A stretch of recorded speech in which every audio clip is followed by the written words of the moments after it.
we have a brief agenda tonight, and so we'll just kind of jump right in. Go ahead, Becky. I'm sorry to interrupt, but since Peter is new, can we do introductions for him? Great idea. Please.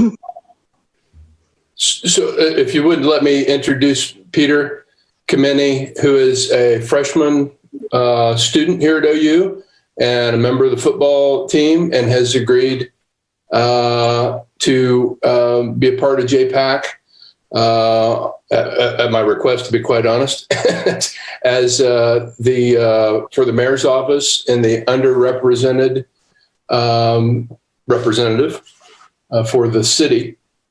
And so this is Peter's first meeting, and he's going to meet with the mayor on Tuesday, right? Tuesday, you and the mayor are going to meet on Zoom at 9:00. So everybody say hi to Peter. It's actually Pierre, but you go by Peter. Is that correct? Yeah. I go by Peter because my name Pierre is French. So when I translate over to English, it's Peter. So yeah, but it's nice to meet everyone. I'm really happy to be on the call.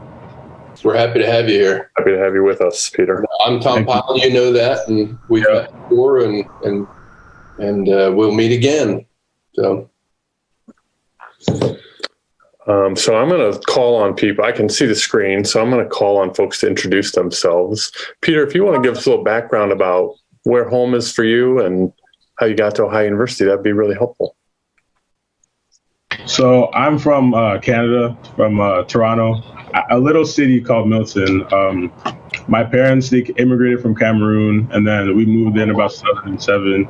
So that's where I'm from. As far as how I got to Ohio was obviously football. It's brought me all the way out here. Most likely if I didn't play the sport, I'd probably be at an institution in Canada, but 100% football brought me here.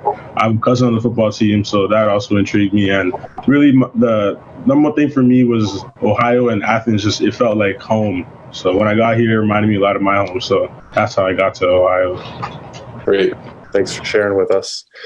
Jackie, if you could introduce yourself. Sure. I'm Jackie Wolf. I'm the representative from Faculty Senate. So I'm actually a faculty member in the Department of Social Medicine in the medical school. Great. Allie.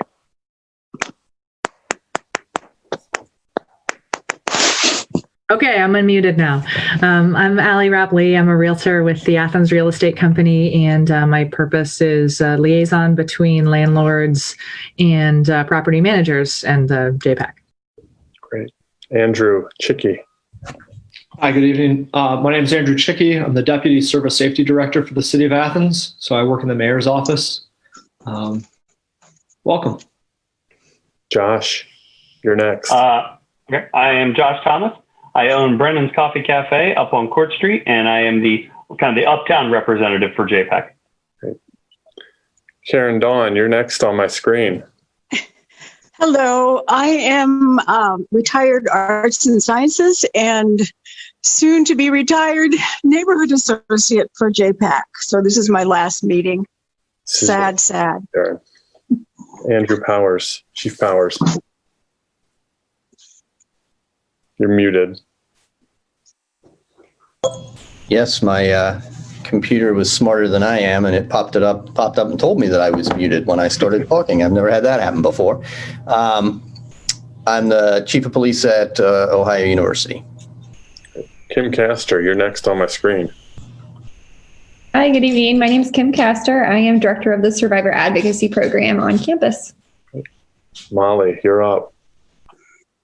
I am Molly Birchfield with the Athens City Police Department. Great. Mary Catherine. Hi, everybody, and welcome, Peter. My name is Mary Catherine Tran, and I work at the Women's Center at Ohio University, but I also am the representative from Diversity and Inclusion, and I represent underrepresented constituents. Great. Maria, is it Dr. Maria yet, or is it still Maria? Yes. Soon. Very good. Hi, I am Maria Moriel. I was the graduate student representative, but I'm the at-large member on JPAC. Great. Thanks, Maria. And again, my name is Chad Barnhart, Assistant Dean of Students and Chair for JPAC for this year. So on with our agenda. Jackie, I was hopeful you might give us an update on where we were about the history of racism class for OUPD and APD, and if that's launched or kind of in a holding pattern. Yeah, I'm going to ask the chiefs to jump in here too. We are basically all set. I mean, we've designed the course, and I should explain for Peter the background of this. I'm actually a historian, a U.S. historian, and I specialize in the history of medicine, which is why I'm in the medical school. But the chiefs asked me at the start of the summer if I would pull together a group of historians to develop a class for both police departments on the history of racism in America. And I pulled together a team. There are 4 of us who worked on it most of the summer.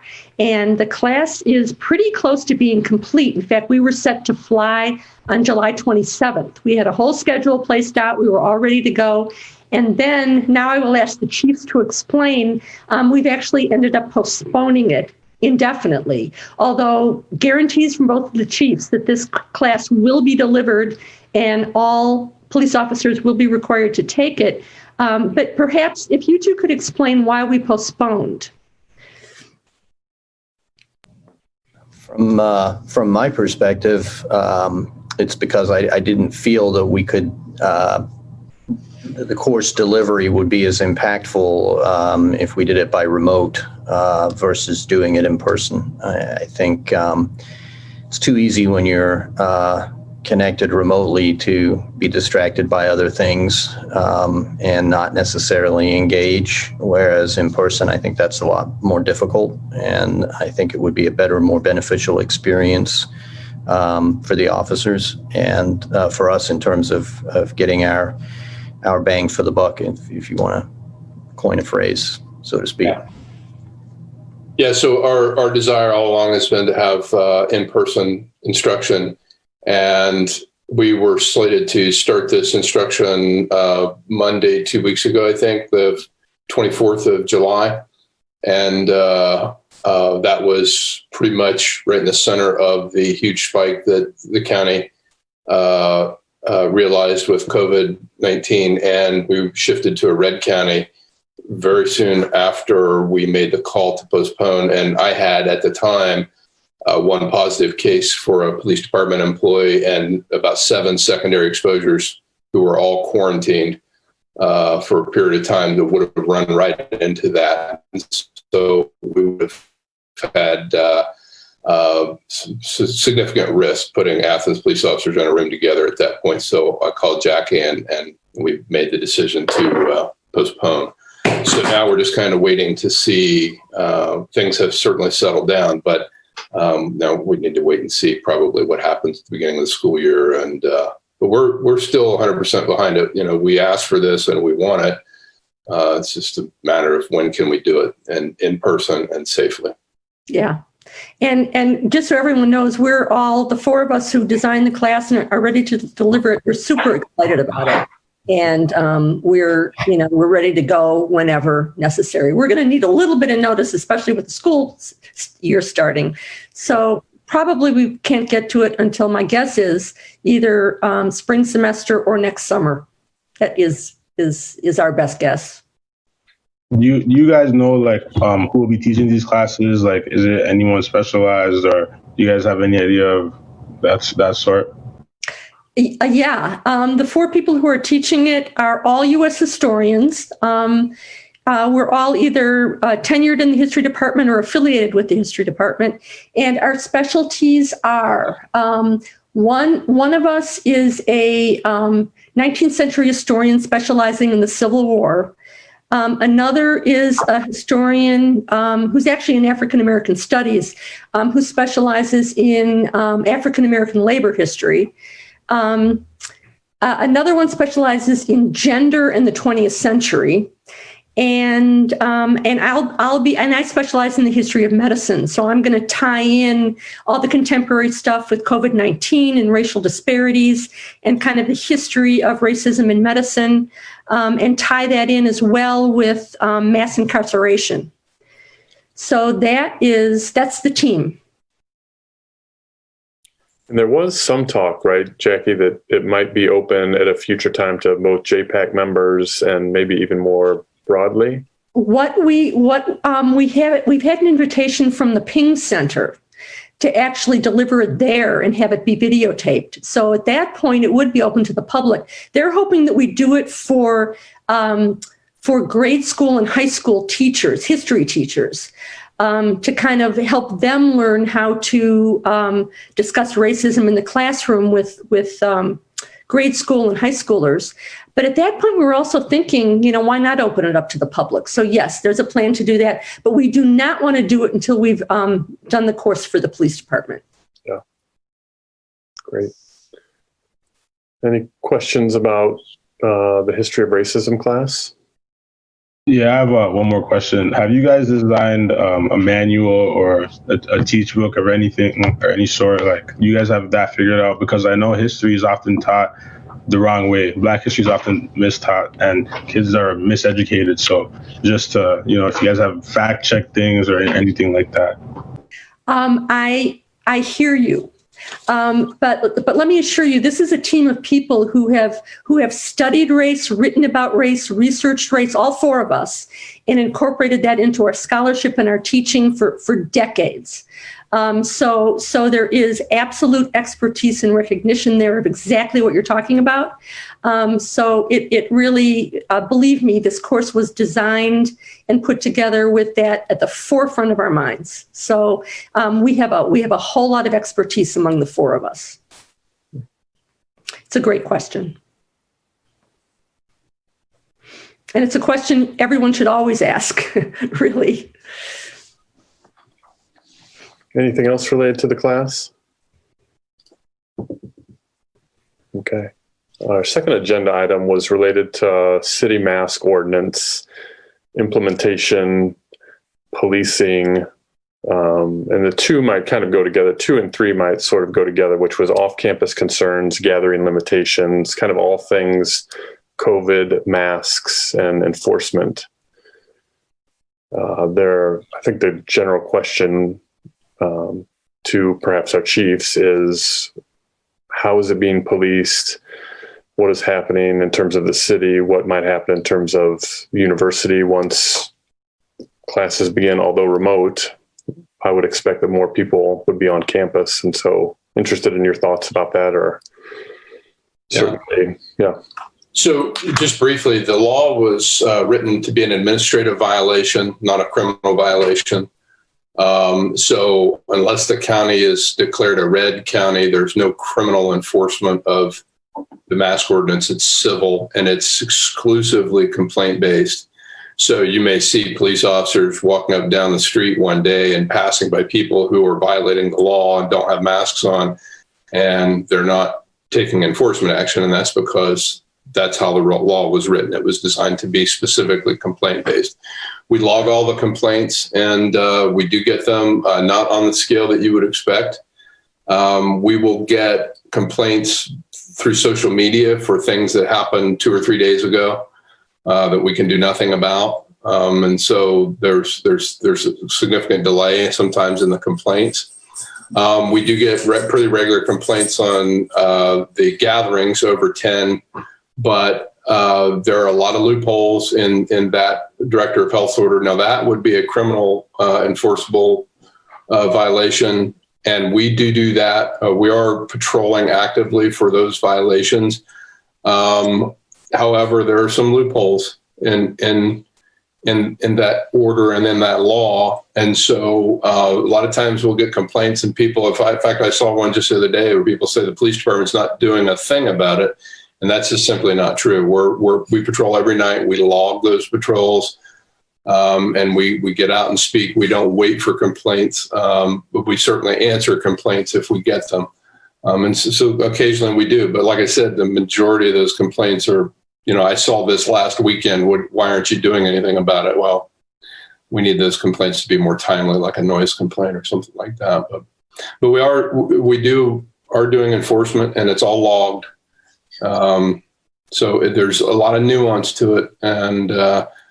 And as you can imagine, somebody who's vehemently not wearing a mask, there's no criminal law in the teeth, I would say, in that law. So if we do encounter somebody that's violating the law, the most we can do is write them a ticket. If they turn and walk away and refuse to put on a mask, we're not arresting them, and we're letting them go. Basically, we're trying to coax people to wear masks. We show up with the complaints, and if we do encounter somebody, we have a box of masks in our hand and ask them to put one on. That's, to my knowledge, we haven't cited anyone with violation of the city's mask ordinance. We have cited people with director of health violations, and that goes back clear into March. We've been enforcing that particular statute, especially with the gatherings. So my suspicion is when school comes back, if there's considerable off-campus presence with students, they will learn very quickly that law enforcement can't reach inside their homes and don't intend to, quite frankly. And so if they have a party of, 10 or 20 or 30 people, they'll be inside mostly and not outside, where they know we can see them and can enforce that law. So that's just one of the many loopholes. Mary Catherine, you have a question or statement? That's okay. Chief Pyle, I just don't know the answer to this, so I'm going to ask for students who are, because I know there's been a lot of concerns, especially like online. I've been reading a lot of things in the different Athens groups about people being really concerned about lots of students coming back and having these parties or gatherings or whatnot. What exactly happens if like people are out on their front porch with like 30 people and you come by? Is that's a citation, right? Or is like, what does that look like? They could be arrested, but what we've typically been doing is writing them a summons. It's a second-degree misdemeanor. It's way more heavy if we enforce the director of health's order. It's actually a second-degree misdemeanor, right, Andrew? Off the top of my head, I'm pretty sure it's a second-degree misdemeanor. We could actually arrest them and take them to jail for hosting a party or being at a party, and pretty much everyone at that point who would be in violation. But we typically focus on the house renters, owners, that kind of thing, the person or persons hosting the party. It would be way more significant than a nuisance party violation. So yeah, it's pretty stiff. Now, we haven't done that. We haven't hauled anybody to jail, to my knowledge. We would consider it if it was a house that just repeatedly violated the law. We would consider that. But for the most part, most people are compliant. We treat it like a nuisance party where we just say, hey, you can't do this. It's a violation of the order and you need to break up. And most people are pretty compliant. Those that argue tend to get a summons with a second-degree misdemeanor. And that's pretty much how we do the nuisance party as well when there is no pandemic. So that's essentially how we enforce it. But they can also cite some of the loopholes too. For instance, there are houses where 6 to 8 people live. And if there's 6 to 8 people and they're unrelated, but they all live in the same house, they're allowed to be together on the front porch. If there were a house where there were 15 people who lived in the house, I don't know that that's done rental wise, but if there were, and they said, we all live here, they're allowed to do that. Like a sorority house or fraternity house or. Precisely. Yeah. And this is just due to honestly my own ignorance and needing to look more into like being online more, I guess.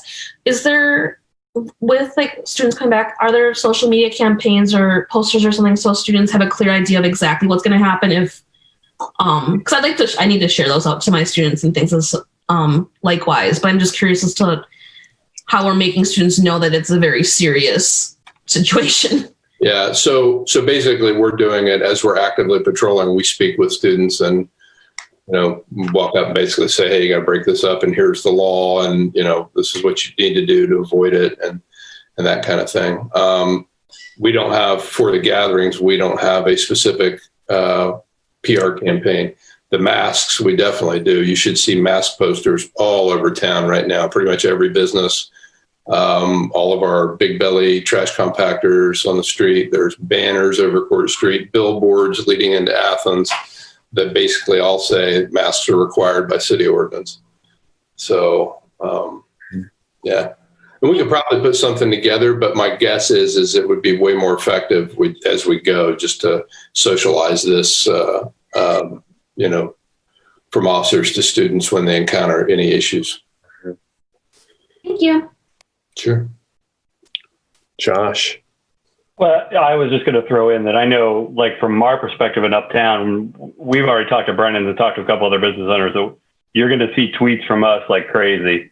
You know, we do a lot of times at the beginning of the semester these retweet contests where you retweet, we'll give you a free sandwich. We're going to try and do that too for this issue as well.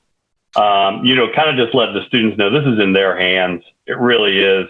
You know, that we need to. You know, they just need to be conscientious of the fact that this semester is going to go as well as they make it go.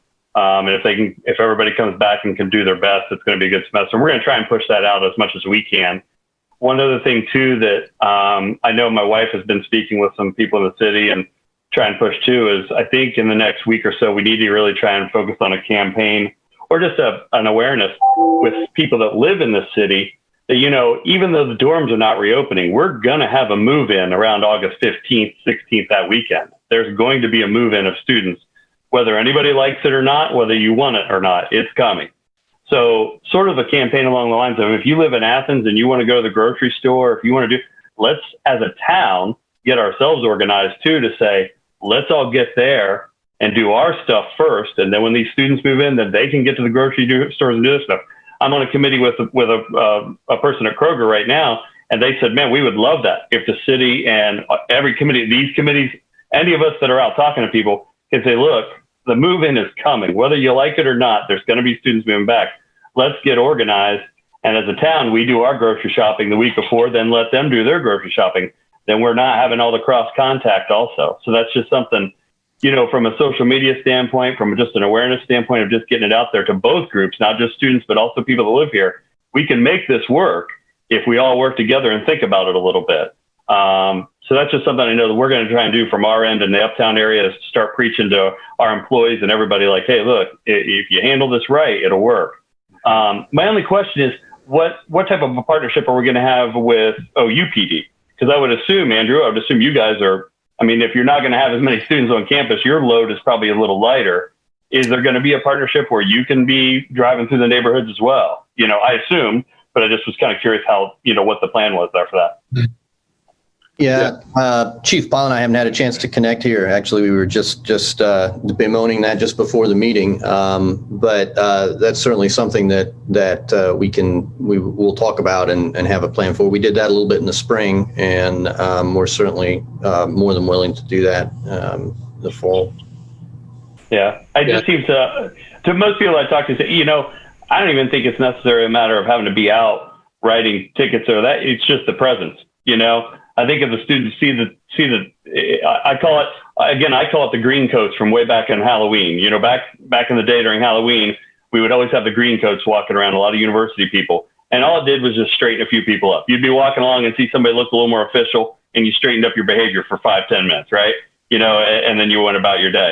So, you know, just that presence, I think, just makes people say, oh, you know what, maybe we need to just not have a big party in the yard. The police keep driving by every 15 minutes. So. Yeah, we're not interested at all in jamming people up with tickets and citation fines and stuff like that. And I will assure you, during a pandemic, the last thing we want to do is arrest somebody.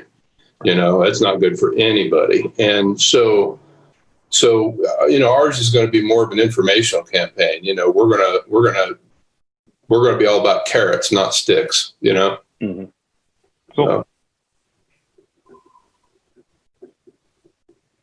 No, I think related to this, you know, now that we don't have students on campus, I still believe that we have a very activist student culture and community. And so as you kind of look down to September, October, what are your thoughts about protests and masks and that 10-person gathering, and how does that play itself out this fall? What are your thoughts on that?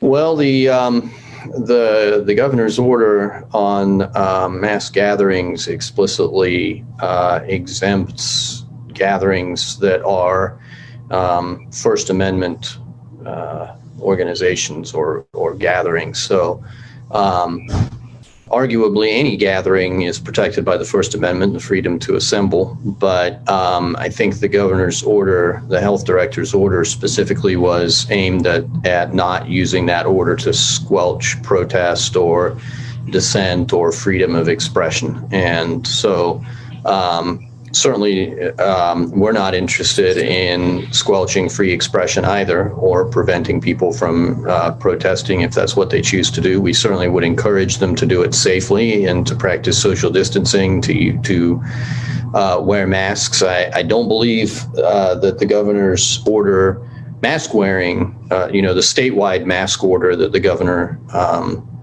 enacted, the health director's order, I don't believe that exempts gatherings for free expression. The prohibition against 10 or more people is sort of waived as it relates to First Amendment, but the mask wearing wouldn't be. So we would certainly encourage people to wear masks and to practice social distancing and all that kind of thing.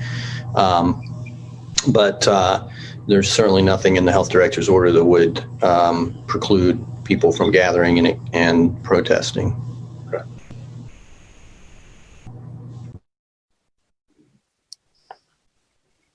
Thanks for that, Chief. Other questions about off-campus concerns, gathering limitations, masks? Chad, this is Karen. Yeah, Karen.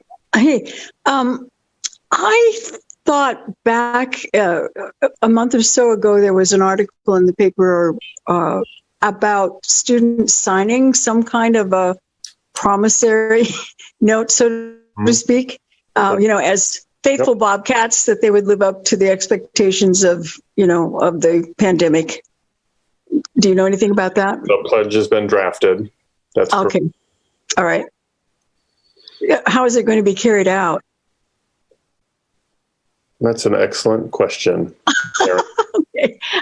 Right. Is part of my understanding, and I will tell you, as I think we all know, as we've gone through the last few months, something can change at 5 o'clock in the afternoon, and then the next morning it can be different, and then at 5 o'clock the next day it can be different too. Mm-hmm. Part of the conversation around the pledge was when we thought we were going to have 7,400 students moving back on campus, and that was going to kind of be, you would have to sign the pledge in order to move on. Right. So I know there's a group that's working on the implementation of the pledge and sort of how it carries out, and are there conduct issues related. I know there's a lot of faculty who may or may not have to teach face-to-face classes who are talking about putting masking policies perhaps in their syllabus. Mm-hmm. And it's a classroom management piece. And so, but to answer your direct question about how are we going to enforce students sign the pledge, I don't have a solid answer for you right now. Okay. Just wondering. Yep. And if you read the pledge, and I'll try to include it, perhaps a link to it in the minutes that we could put out there, Jackie. There's a final statement in there, the very last paragraph, that talks about cultural awareness, not shaming people who may test positive, but it's kind of a lot. It's very general. And so what that part speaks to is about calling coronavirus what it is, not using language that's derogatory, saying the Wuhan flu or the Chinese flu or the, being insensitive, culturally insensitive to our international students. Like, that's what that final paragraph is. So when you read that, just know that that's part of that piece too. When we sent it out to parents, we got a lot of questions about what's this paragraph really mean? And so we responded to those more directly. Okay. Yeah. Sorry, I have a question related back to COVID. So with 20,000 students coming back to a community like Athens, how are we protecting like the people and the citizens of the community? How do we protect them? Or is there anything for more tests or more numbers of tests or a higher budget for tests or anything like that? What I can what I know right now, I mean, I know there's a free clinic tomorrow. I think it's out at the high school from 1 to 6. That I understand, the test is as good as when you take it at that moment, right?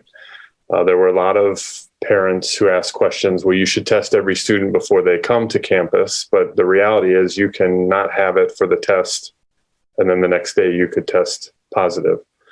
So I think it's a campaign, right, about respecting others, the mask piece.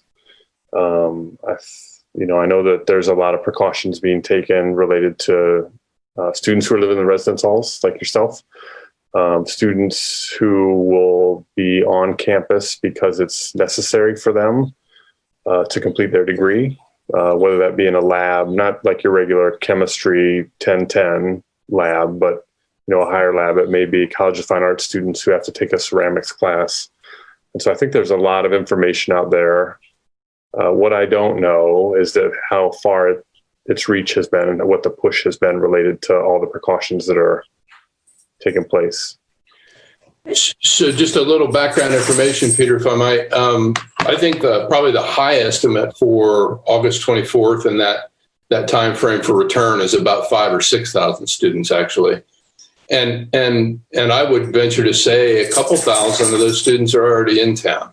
So we might not see a huge influx of students. We'll definitely see an influx of students, mostly, but predominantly or almost entirely will be off campus. But I was out for a walk today. That's when I saw you saw the football players down at the stadium about 12:30, 1 o'clock today, I think. And there were students already, driving around campus and walking around campus that I hadn't seen before, and students in Mill Street area and places like that looked like they were moving things in. So I don't know that it was definitely not going to be 20,000. We know that. So hopefully we'll be able to manage. And I think that's probably good for us because, like I said, we'd rather socialize these new normals with the mask wearing and the gatherings and stuff like that, especially in a town like ours where gatherings are so vitally important to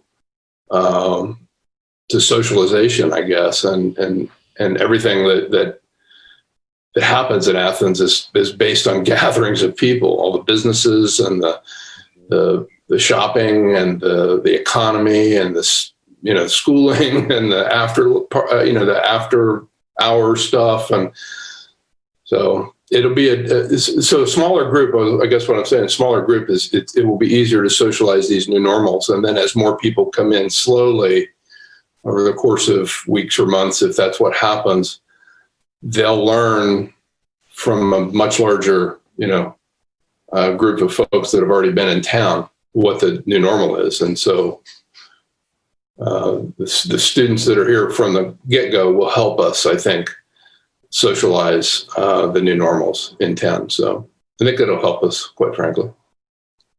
Can I add Oh, sorry. Go ahead, Karen. Oh, okay. I was just going to say, as someone who lives in the neighborhood, the close-in neighborhood, I'm sure the police department is aware of this, but students have been living in the houses that, of course, they leased last year for this year since early spring, since before the lockdown and all of that. And what I've noticed, and probably might continue, is that students who don't necessarily need or want to live in Athens for classes are coming down on the weekends. Yeah. Yeah. Yeah, we've noticed that too. I thought you might have. Yes. Yeah. Okay. Yeah. But I'll tell you, just as good as indicator as our officers actually witnessing parties, the solid waste inspectors have a pretty good handle on where the parties are because they see all the trash and stuff, the remnants. Absolutely. Of either usually post party and next morning and stuff like that. So we have a pretty good handle on where the students are. Yeah. I was just going to throw in from the uptown perspective too. And they're talking to a lot of the business owners.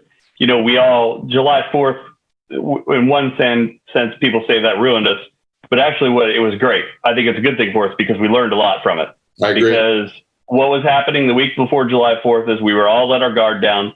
I think the students were getting very relaxed. The business owners were getting relaxed. Everybody felt like hey, everything's fine. Let's just get back to normal. And we had a crazy weekend and we learned from it. And what I've seen from my students and the students that I've talked to is that learning process was, okay, that was fun, but we can't go back to that. And I know the business owners, and especially we're talking about the bars, that's what everybody's concerned about. You know, they've sort of banded together as an association to say, look, we have got to make this work. You know, now obviously they can't even serve after 10 o'clock now. But I know that they all definitely got together and said, we need to police each other. We can't rely on, you know, we need to be looking at each other and calling each other out when we need to make sure we're doing this right, that if we are going to be open, we're going to handle this as best as we can. And again, I think, like I say, I know why people were very upset with the results of July 4th weekend. I look at it as a great thing that it gave us something to work with. We looked at, because I would have much rather have that happen during a smaller July 4th weekend than a huge move-in weekend, where then we're like, oh, now we're trying to figure this out. So again, I think it was a wake-up call for us, and it kind of got the town in the mode that when the students come back, we all need to be vigilant. We all need to be ready, and that's what I'm saying. We all need to be thinking ahead and preparing for it. And then what I'm seeing too is the summer students that have been here, as the kids come back, I think they're letting them know, hey, this is how it is now. You know, no, we cannot go out until midnight and do whatever we want. It's just not that way right now. And the more we see of that, I'm optimistic that I think it's going to go better than a lot of people think. You know, maybe I'll be surprised, but I'm optimistic that I think the kids are going to come back and they know they want to be here and they want to do it right. The last thing everybody wants is for OU to get shut down end of September, beginning of October, and everybody have to go home again. Nobody wants that. So I think they're going to handle it. With you, Josh. 100% with you. I think that the students are going to rise or have risen and will rise to the occasion. I think we can expect more from them than some of the dour, predictions.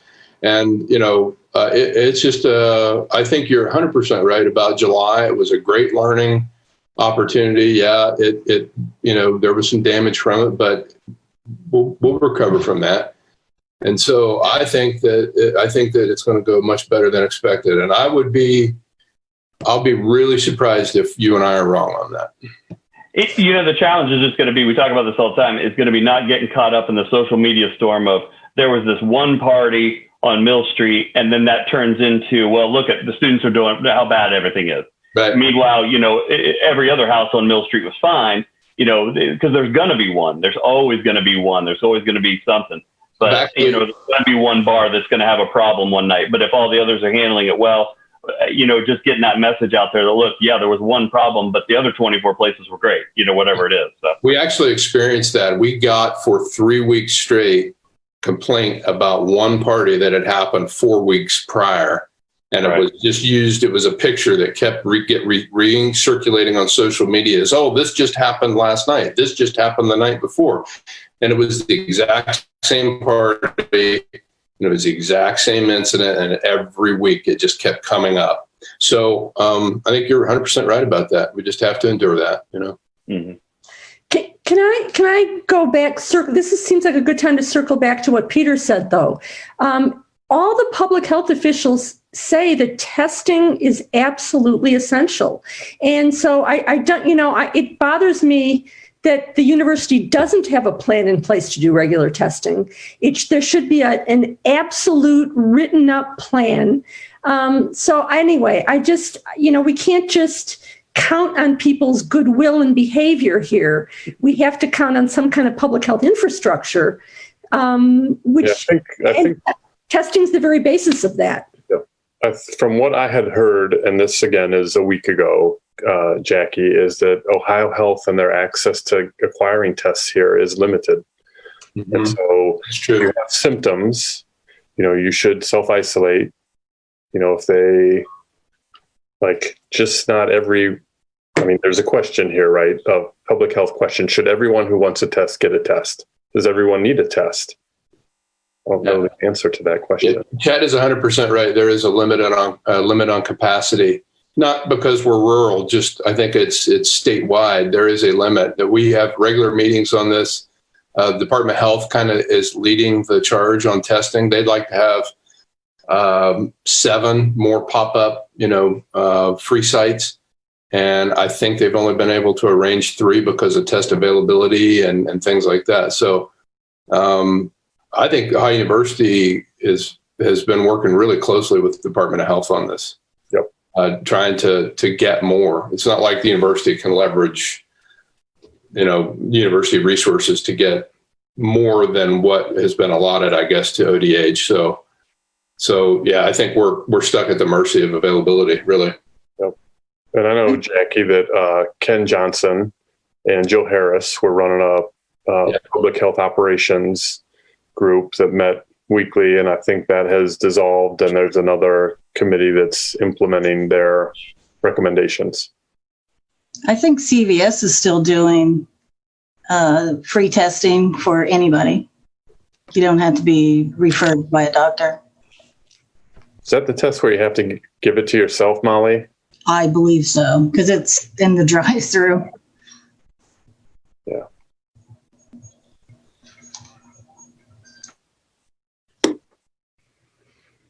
Other COVID questions, off-campus concerns, gatherings?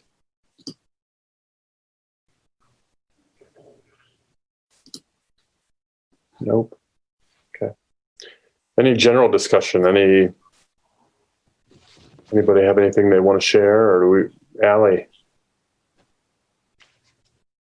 Just wanted to make sure I unmuted myself. I had a general policing question that was brought to me by somebody in the community about the visibility of police vehicles. There is a certain high vis kind of print that can be put on them to make it especially easy to see a vehicle coming if you need to flag one down. Is that something that the departments have considered? Well, both of our departments already have the high visibility placarding and reflective vinyl on them. Oh, okay. What I had seen was like a super bright orange, not exactly the style of police vehicles. OUPD's vehicles have the daytime stuff. Ours is mostly nighttime, but that's not for public visibility. That's for officer safety. Well, I guess it is for public visibility, but it's to benefit the officers who are usually in front of or behind the vehicles. So, is that right, Andrew? Yeah, I think what you're probably referring to are what they do in Europe, where they have the super high visibility. It's actually called the Battenberg livery, which is what the British police use on their vehicles, and it's basically. It's like a high-vis yellow and a high-vis blue, and it's squares, and it runs down the whole sides of the vehicles. The guidance that came from NHTSA a few years ago when we redesigned our liveries for our OUPD cars was to have contrasting colors, which black and white is what we went with for contrasting colors. And then what they call retro-reflective markings down the full length of the vehicle on both sides. They also recommended outlining the shape of the vehicle in retro-reflective markings. So if you ever are really bored and want to examine an OUPD cruiser closely, you'll notice that the tops of the doors on the passenger side and the driver's side, the tops of the doors have a strip of reflective along the tops, and the A, B, P, C pillars have reflective on them as well. So if you actually shine a light on the side of the car at nighttime, you see the outline of a car, even if you can't see the car itself. And then the rear of the vehicles have the red and yellow chevrons, as well as almost the entire back deck is reflective, so that at nighttime, particularly on traffic stops and things like that, approaching vehicles would definitely be able to see the vehicle. So they are pretty high visibility, and when we redesigned the markings, it was done in compliance with NHTSA's guidance on high visibility markings for police vehicles. I'll pass that on. Other questions or other general topics for conversation? Yeah, I have two questions that I've been wanting to ask to the two chiefs. One of them has to do with something that, Tom, you said at maybe a meeting or two ago when you were explaining really eloquently that you look for what you refer to as community-minded people to hire as police officers. Because as you explained, when you get to carry a gun as part of your job, that can attract people that you don't necessarily want to attract. So, my question is, what do you look for? How do you identify people who are community-minded and that's why they want to be officers? How do you do that? Yeah, well, it changes. We kind of try to enhance the process and improve the process every time we go through a hiring stage. But, we do a lot of deep psychological testing. We have an entry-level test that's geared for Ohio police officers specifically. And then we have a battery of 30 questions, 6 of which are graded. They're secret which questions are graded. That focus on the values that we are interested in people. So empathy, respect, dedication, things like that, courage, safety. But then, we ask a lot of questions about, for instance, one of our questions is, from where is a police officer's authority derived? And, it usually turns into a civics lesson for applicants because they almost always answer like legislation or the law or whatever. And what we're really focused on is the correct answer to that question is the community that you serve. And so, we kind of lead them to that answer, like who elects the legislators and what do they do and, that kind of thing. So we ask questions like, how are you involved in your community, And, when we come across the person that says, well, my hobbies are I paint police cars, toy police cars at night, and I shoot guns. And, things like that, we steer clear of those people because they tend to be zealots. But we're fortunate. I would say both our agencies are very fortunate that we can be pretty selective with hiring. Larger agencies, they have trouble with hiring, and not that we don't have trouble, but, I think we are afforded the ability to hand select people where other agencies, they just have to hire, what they can get through the door. And sometimes those zealots are in that group of people that they're hiring. So, we just try to find people with education and sensibility and, we put a lot of preference on our interview, and I know the university does too. And Andrew has a much more intricate interview process, panel interview process than we do. So you have 2 different panel interviews, don't you, Andrew? Actually, our candidates ultimately end up going through 3 interviews. Their first panel is with a panel of a supervisor, a patrol supervisor, a field training officer, and a detective is on the first panel. They kind of weed them out. And then the second panel is myself and my 2 captains. And then the third panel is our community stakeholders. We have about, I think there's about 11 or 12 people that we invite to participate in that panel from different offices within diversity and inclusion, student affairs, legal affairs, HR. There's just a whole host of people from across the campus that represent our constituency who are invited to participate in that stakeholders panel. And then after that, of course, we do the background investigation, polygraph exam, and then we have a post-conditional psychological assessment that's done with a police psychologist up in Columbus. And so for us, we're looking for community-minded individuals, certainly, but we're also looking for people who are sort of predisposed to being more open-minded. We're sort of trying to screen out, I don't want to say screen out racism, because I think that's, people just figure, oh, well, if I don't say racist things during the process, it's not so much just overt racism, it's that less obvious predisposition to stereotyping or drawing conclusions about people with insufficient information and that kind of thing? Do we have, or are we looking for? We're looking for people that, is this person going to think about other ways of looking at situations and that kind of thing? And of course, they screen for that much more intensely during the psychological assessment with the psychologist. And there's a bunch of written testing that's involved in that. And they ask the same question literally dozens of different ways so that they can validate the fact that the person's answering honestly and not trying to just represent themselves in a favorable way. So, but I always like to stress to our new officers that the hiring process, or I should say the interview process, background, and the psychological is really only the first part of our hiring process. Our officers, after they're hired, once they complete the basic academy, if they haven't already had that, they're on probation for 1 year. And during that probationary period, they can be removed for any reason without cause, and they have no recourse or any kind of arbitration or anything that they can pursue.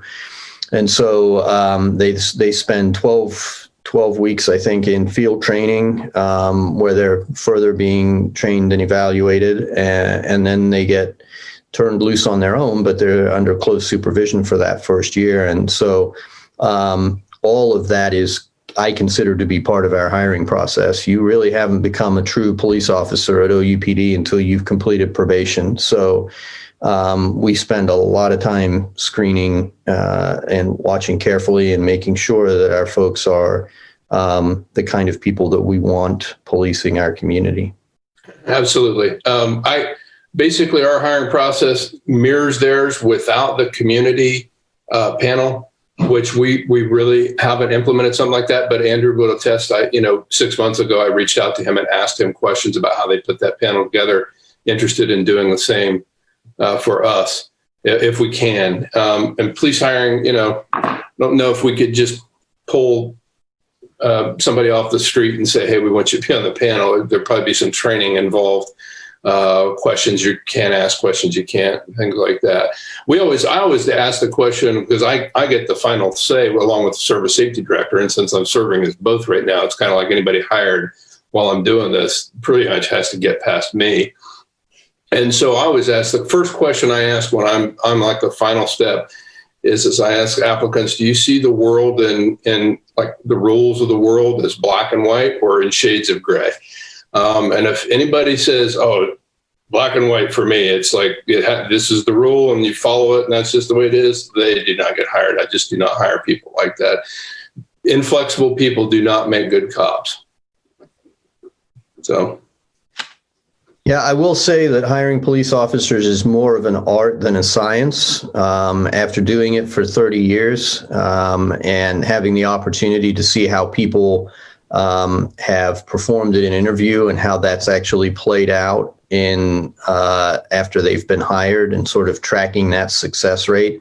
When I did this, where I came from before I started at OU, I was responsible for our hiring and retention and for about 10 years. And I tracked all of our test scores, our backgrounds, our interview scores and things, and then sort of collated those with performance reviews and, who made probation, who didn't make probation, how are their evaluations compared to how they were evaluated during the hiring process, and really was able to get a good sense of, the red flags that to watch out for during the hiring process that then manifested themselves later in that person's, process with the department. So it's really to the point where I almost hate to say it, but you can sit in an interview and within the first 10 to 15 minutes, I can tell you whether or not this person is really going to be successful as a police officer in our community.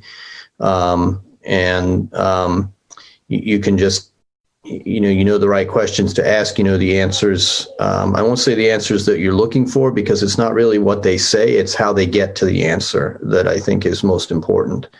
And it's definitely more of an art than a science at this point, I would say. Mary Catherine, you have a question or statement? Oh, yes, thank you so much. I don't know if this type of thing exists already, but I'm kind of wanted to float an idea or like just a conversation by the group if that's okay. So I know we were originally going to release a statement a couple months ago about the murder of George Floyd and had worked on something, and due to a lot of factors, but mostly because folks, we didn't have our whole group here to make changes and edits and able to do that.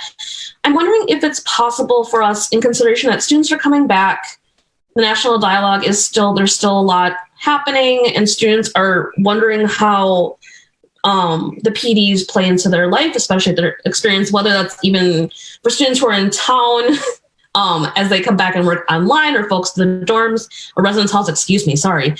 But I'm wondering if it's possible if we could work with maybe like the first year office or res halls, or even just having a tab or two on the PD websites that just kind of have like, here are some of like the things that we're going to outline in the statement in terms of here are the policies, here are the questions that you might have in terms of like, I know a lot of folks were wondering about use of force policies and having that on there so people can click and look. With the pandemic, but also just with how over-programmed students are and all the information they need to get, I don't think even like in person, like, or Zoom meetings are important, but I think having a handout or something that says like, we are the OUPD and also AP, here are some things we want you to know as you come into the year and as you come back to Athens. And that can include things about like the gatherings and the use of force policies and who to call if things happen, right? So it doesn't have to all be like, here's all this intense stuff, but also like, here are the people you can talk to. Here are our JPAC meetings. Here are the things that are happening in the community that we want you to know about so you can be safe, but also be part of that community as well. And I think even if we could do a handout, we could send it over to the office, like over to people in Chubb and have them email it out to students. They can have it with them. Because I think, honestly, as a student, you're more likely to just read something versus someone coming in for the 17th presentation of that day and having it there for when you need it. So I just wanted to kind of float if we would ever be interested in a possibility. It's not really a campaign, but we could like post that on social media or on the tabs and stuff. But I think it'd be really a great way for us to like give some transparency to the police departments and also recognize that students are coming with a lot of questions and they need places to get those answers. OUPD is developing a website. We're trying to develop an organizing principle for the website and kind of a theme, but essentially what we want to talk about and share are transparency around our recruitment and hiring process, around the screening process and accountability process for officers once they're employed, what our relevant policies are, and we'd certainly like to tie those policies to some of the reforms that have been proposed on the national level. We're already doing many of the things that are being proposed as reforms. How we ensure accountability with those policies and how we investigate and complaints about those policies. And so we're working on a website with everything else going on, and obviously there's a lot going on. It's going to be a little bit of time to get that put together, but that's something we're working on. It doesn't address COVID, it doesn't address mass gatherings, but more to address the kind of the police reform issues that have been come to the forefront. For us, everything that you mentioned is I believe is already online. All of our policies, our accountability process, our complaint process, our statistics, our annual reports, our demographics on arrests and traffic stops and things like that. It's all available online. It's just highly underutilized, and it's not collated in any one particular way. So it would be relatively easy for us to pull it together and put it into an FAQ or something like that if somebody wanted it. So, we'll do whatever we're asked. So if you wanted to like bullet point the things that you wanted to see, and send it out, I'm happy to have somebody pull the data for you or get you directed to the right place. And right. I appreciate that. I think sometimes it's nice because I know it all exists there, but it'd be nice if it could be like maybe a little bit so folks can just go on, see whatever. But I will do that by next meeting for sure. Thank you so much. Thanks, Mary Catherine. Allie, you have a question in the chat. Yes, I wanted to ask about package theft. We're hearing about some, I guess, a rash of package theft on the west side specifically. How can we, as landlords, help advise our tenants to keep their items safe? And any updates on package theft? Yeah, I don't know how to answer that question because packages get delivered throughout the day, and a lot of people work, and what we know is that these are largely transients that are coming through and taking packages and taking them into alleys and stuff and emptying them out, looking for food and valuables that they can fence, and it's happening uptown as well. Several students have had packages stolen, and we can see where people are going with them. And our investigative unit is aware of it, and it's like looking for a needle in a haystack right now. So to be at the right place, the right time to actually catch somebody doing it. So from a landlord's perspective, I mean, there are boxes out there that are available. Even places like Home Depot or such have them that are large enough for a typical package for a box, large box. They have they're almost like a corner mailbox in the sense that they have a door that opens. The delivery agent puts the package in and closes the door. It then drops down into a secure belly, as it were. That there's a key to it with a door to open it to get the package out. And if landlords were inclined to install something like that on the front porch of residences, that might be one way that you could certainly help residents securely receive packages. I mean, oddly shaped or very large packages aren't going to work, but probably I'd say 2/3 of the kind of Amazon type deliveries probably would fit into this kind of a device. Right. One simple thing you can tell tenants to do, I live all the way up on Peach Ridge, and we've had people taking things out of our mailboxes at night. So the entire block our entire street has learned that get your mail before the sun goes down. Don't let it stay in there overnight. So that's a simple thing to tell students, because students probably don't check their mailbox daily. But just to empty their mailbox, check their porches, just do it in a timely way. That's helped us from getting stuff taken out of our mailboxes. Thanks. Is it okay if no one else wants to ask a question? I think Kim has a question, Jackie. Yeah, and this is a question that's really been bothering me as more and more news comes out about the murder of George Floyd. The one officer who was charged with second-degree murder was the training officer. And the other 3 officers are, their defense is, and they literally use these words, we were just following orders. So, my question to Chief Pyle and Chief Powers is, how do you train officers to intervene if it's a superior who's violating the law? Believe me, I don't agree with anyone who says that they're just following orders. I'm the daughter and granddaughter of Holocaust survivors. But, if those officers had pulled the training officer off of George Floyd, what would have happened to them? Clearly, they would have lost their jobs, right? So anyway, my question is, how do you train officers to intervene when it's a superior who's in violation? Yeah, I wouldn't. Not in our department, they wouldn't have lost their job, and that kind of action would be exactly how you'd reinforce them to come up with an excuse like that. I wouldn't want our officers to say, "Well, if I did that, I'd be fired." Right? I'd be like, "Absolutely not." Well, we do it through accountability, and I think our adage, and I could speak for Andrew on this too, because I know I've watched him do the exact same things. In our agencies, and they're smaller, so we have a much tighter control on things. But in our agencies, when you take care of the small things, the big things tend to take care of themselves, and we don't let those things go. If I have an officer that's 10 minutes late for a work shift, they get disciplined for that.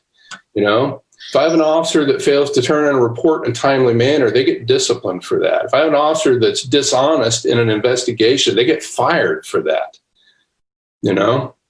So we take care of the little things, and the big things tend to take care of themselves.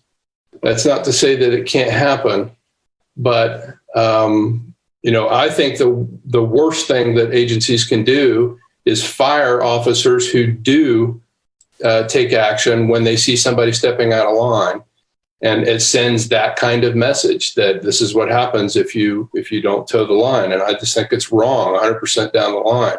I'll also say that we're working on some training that's coming out in the virtual reality world. We're working with the Point School and the former director of public safety for the state of Ohio, John Bourne, and in the VR world to create scenarios exactly what you're describing, where it puts officers in a situation where they should be, intervening with an officer who's acting inappropriately, or or at least witnessing it and then being able to talk and debrief after the VR experience to say, what should you have done, and things like that. That is a very specific scenario that we created just 2 weeks ago in our first meeting on this. Also, with a scenario where the officers are themselves the victim of a crime and they're being mistreated by a virtual police officer, so that they can experience for themselves what it feels like to be,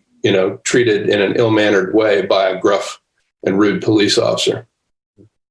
Because they're not going to like it any more than anyone in the public likes it.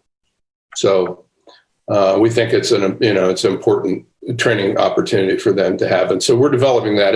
It'll be a while, but we're the two agencies are collaborating on that. Jackie, I think you asked a great question, and I had that conversation with a couple of my officers the other day. The ultimate outcome often tends to dictate the response in the wake of it, right? So had those officers pulled that training officer off George Floyd, he probably would have survived. And so it wouldn't have been apparent that they saved his life. It wouldn't have been apparent that the officer was behaving as inappropriately as he was, as illegally as he was. And so you're right. It's hard to imagine what the response may have been by the department for what would have been cast by the training officer as these officers interfering in a lawful arrest. The interesting thing as I'm chatting with my officers about this was that this incident completely changed the way officers look at those scenarios. Now, these two officers were talking about the fact that before George Floyd, yes, you would be very hesitant to interfere in another officer's arrest.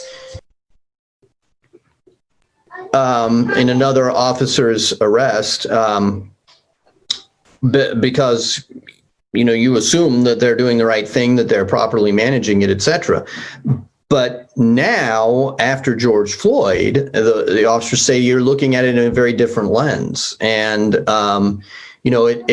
you always imagined intervening when it was an egregious situation, and it would be obvious that you needed to intervene. And what the George Floyd murder has demonstrated is that it may not be obvious until it's too late.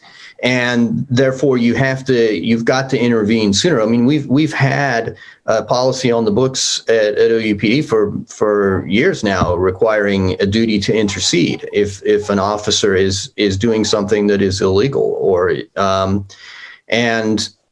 I don't think anybody really thought about what that actually meant in practice until this incident happened. And so I don't know that there is a clear and good answer to your question, Jackie. I think it's prompted a lot of conversation, and officers are thinking about it. It's something that we're talking about. It's something that they're definitely aware of. The other option that's always available to them is to contact and notify a supervisor, and take some. Our policy requires either immediately intervene or notify a supervisor. And so there's always somebody higher up in the chain of command. But I think officers will be a lot more apt to intervene now, unfortunately, because of this tragedy with George Floyd. They now have a reference point to look at and say, this is what happens when you don't do what you should. Thanks, Andrew. I know Kim has a question and Peter has a question too. Kim, if you want to go with your question. I was just curious if APD or OUPD have had discussions about hiring social workers or mental health professionals to either help or respond to mental health calls that they might receive. We, on behalf of OUPD, we were actually exploring this long before this became something that was, this actually goes all the way back to the fall. And I tried to engage CPS, Counseling and Psych Services on campus, with assisting us with some of these types of calls. They weren't very amenable to that. So we reached out. I actually had a meeting with Hopewell and the crisis response team there, and talked to them about working with us in some instances, particularly when we're dealing with threat assessment kinds of mental health cases. And they were already starting to talk about piloting something like that as well. COVID kind of put everything on hold, but it is something that we're examining. I don't know about us hiring a social worker or having a social worker that is employed by the police department, but we are definitely looking at enhancing our partnership with Hopewell Health or with CPS, so that we're able to bring a little more of that expertise to bear a little sooner in some of these encounters. So the short answer is the budget won't support that. Quite frankly, but obviously, Kim, we already have and have had since 1996 an LSW full-time employed in our agency. And she's on this call on this Zoom meeting with us, but she's primarily focused on crimes against women, violence against women. Her position is funded by the Violence Against Women Act, and but she's she's a jack of all trades, so to speak. She helps everywhere that we ask her to, and then some. But we also, we employ David Malawista, who is, pretty unique for an agency like us. He's a retired clinical psychologist and director of psychology at the Mental Health Center for 30 years, and is a multiple recipient for NAMI awards and state awards in mental health, and he leads the Athens County charge in being the top #1 county in the state of Ohio in CIT trained officers. Not only is all of our officers are CIT basic trained officers, but many are advanced trained officers, and we work hand in hand. So does OUPD. We have quarterly meetings with the crisis responders in our catchment area. Which includes Hopewell Health, which used to be Tri-County Mental Health. Those are the screeners for emergency admittance to the hospital, all the hospital administrators.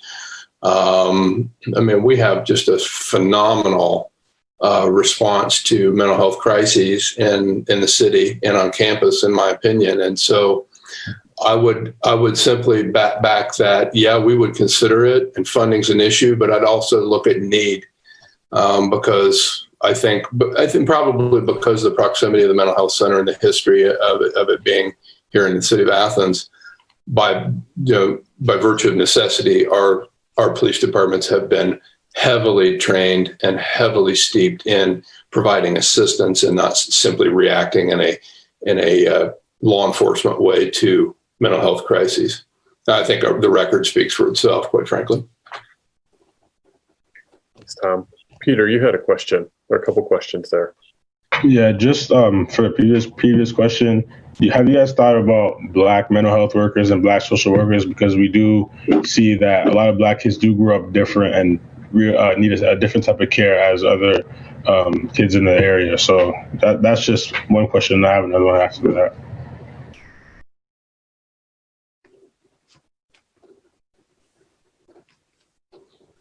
What was the question again, Peter?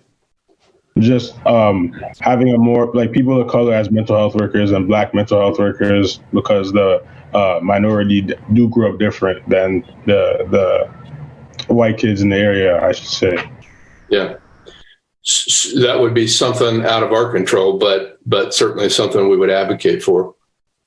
So, we don't employ mental health workers in either agency, so we don't have any control over that hiring process. But yeah.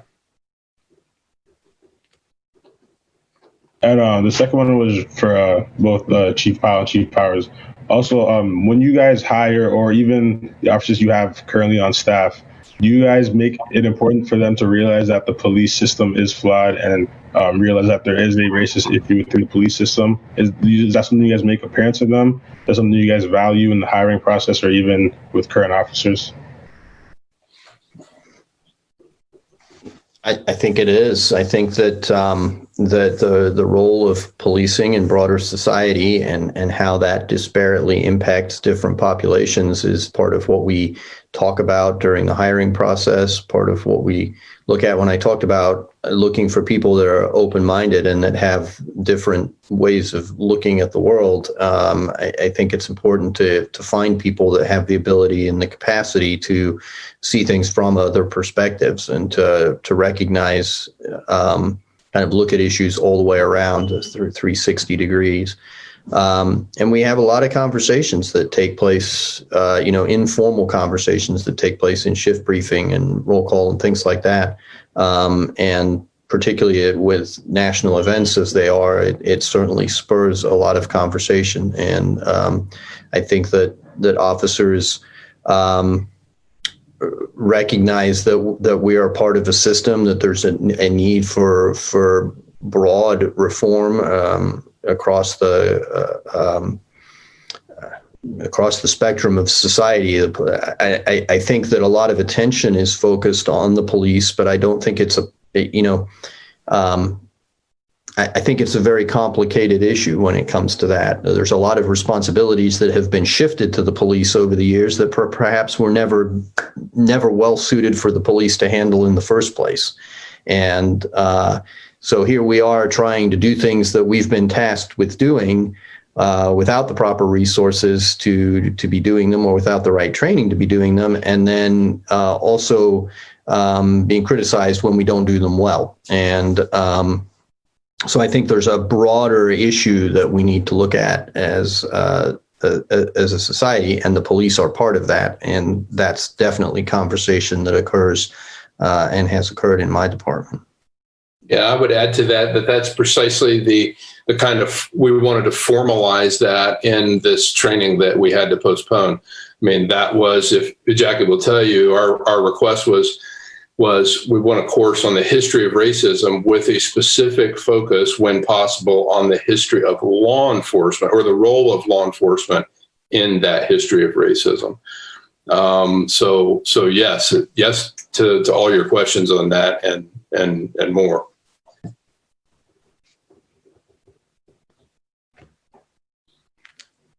We have about 10 minutes left. Any other questions or any announcements? It's good to see you, everybody. It's good to see you too. Going once. Are we wrapping up? I just wanted to say goodbye and to thank Chief Pyle for nominating me a couple of terms ago. I've really appreciated and enjoyed being part of you all, and I'll look forward to seeing great things coming out of JPAC. Thank you so much for your service, Karen. You're very welcome. Karen, we wouldn't have ended this meeting without thanking you and for all you've done. Is it 8 years, 6 years? Perhaps I've lost track. Time just flies when you're having fun, you know? And I know Barb Harrison couldn't be with us. She has moved out of her role in housing and has a different role in University College. So she has stepped down from JPAC too. So we appreciate Barb Harrison's service and your service too, Karen. Absolutely. Okay. Before we before we just wrap things up, we have me and my members of Bobcats Lead Change. We have a 21-day challenge. I think we're on day 7 tomorrow. So I put the name in the chat. It's for Twitter and Instagram and Facebook. If you guys could just spread it or try to participate in it, it would be much appreciated. At Bobcats Lead Change.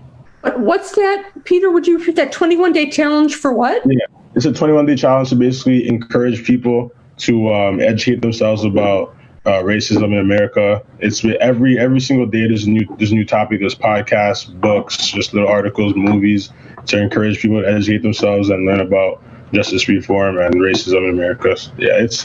I think tomorrow's day 7. Like I said, it drops every single day. Great, thank you. Thanks for being here tonight, Peter. We appreciate it. Thank you. It was great being here as well. And I think with that, our next meeting is scheduled for Thursday, September 3rd at 5 o'clock. And we'll continue to meet on first Thursday of the month at 5 to 6. And I'm going to guess we could probably, am I okay in saying this, both chiefs, that the bricks, barbecue on the bricks is canceled essentially, right? Yeah. Okay. If not for a gathering perspective, the budget won't. Sure. We're in a budget retraction, obviously, and we just won't be able to afford it this year. Hopefully next year we'll be able to do it again. Well, thanks again, everybody. I appreciate all your time and look forward to seeing you again on September.